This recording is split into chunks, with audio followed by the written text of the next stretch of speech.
सोचिए, अगर middle east में चल रहा ये कॉन्फ्लिक्ट अचानक बड़ा वॉर बन जाए तो क्या होगा? ऑयल प्राइसेस आसमान छू सकते हैं, स्टॉक मार्केट्स क्रैश हो सकते हैं और पूरी दुनिया की इकोनॉमी हिल सकती है।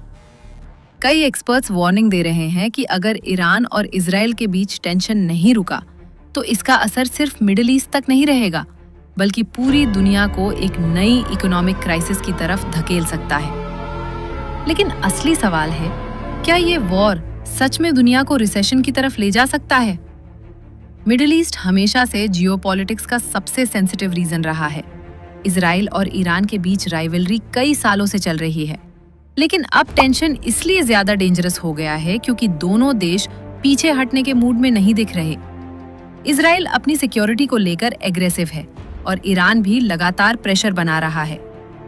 जियोपॉलिटिकल एनालिस्ट्स का मानना है कि अगर ये कॉन्फ्लिक्ट और बढ़ता है तो इसमें दूसरे ग्लोबल पावर्स का इन्वॉल्वमेंट भी बढ़ सकता है, और अगर ऐसा हुआ तो ये सिर्फ रीजनल कॉन्फ्लिक्ट नहीं रहेगा बल्कि एक ग्लोबल जियोपॉलिटिकल क्राइसिस बन सकता है। इस पूरे कॉन्फ्लिक्ट का सबसे बड़ा इम्पैक्ट ऑयल मार्केट पर पड़ सकता है। मिडिल ईस्ट दुनिया की एनर्जी सप्लाई का सेंटर है। यहाँ एक बहुत इंपॉर्टेंट रूट है, स्ट्रेट ऑफ हॉर्मुज। ये छोटा सा सी रूट दुनिया के लगभग 20% ऑयल ट्रांसपोर्ट के लिए इस्तेमाल होता है।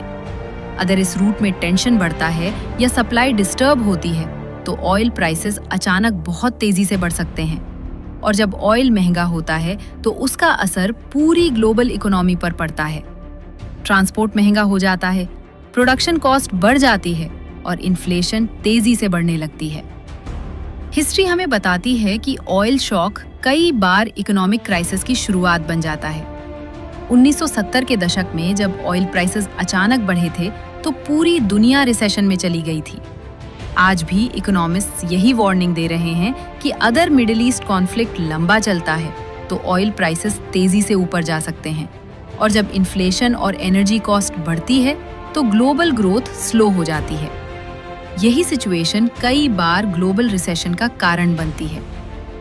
अब सवाल ये है कि इसका असर इंडिया पर कितना होगा। इंडिया दुनिया के सबसे बड़े ऑयल इंपोर्टर्स में से एक है। अगर मिडिल ईस्ट में टेंशन बढ़ता है और ऑयल प्राइसेस ऊपर जाते हैं तो इंडिया की इकोनॉमी पर भी इसका असर पड़ सकता है।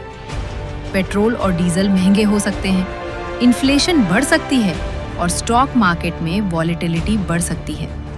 यानी हजारों किलोमीटर दूर चल रहा कॉन्फ्लिक्ट इंडिया के मार्केट्स को भी प्रभावित कर सकता है।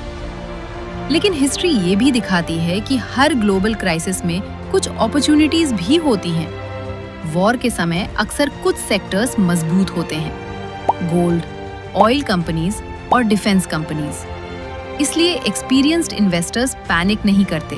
वो ग्लोबल न्यूज़, जियोपॉलिटिक्स और मार्केट ट्रेंड्स को समझकर अपने डिसीजंस लेते हैं, क्योंकि कई बार ग्लोबल क्राइसिस ही सबसे बड़े अपॉर्चुनिटीज बनाते हैं। स्मार्ट इन्वेस्टर्स डरते नहीं, वो मौके पहचानते हैं।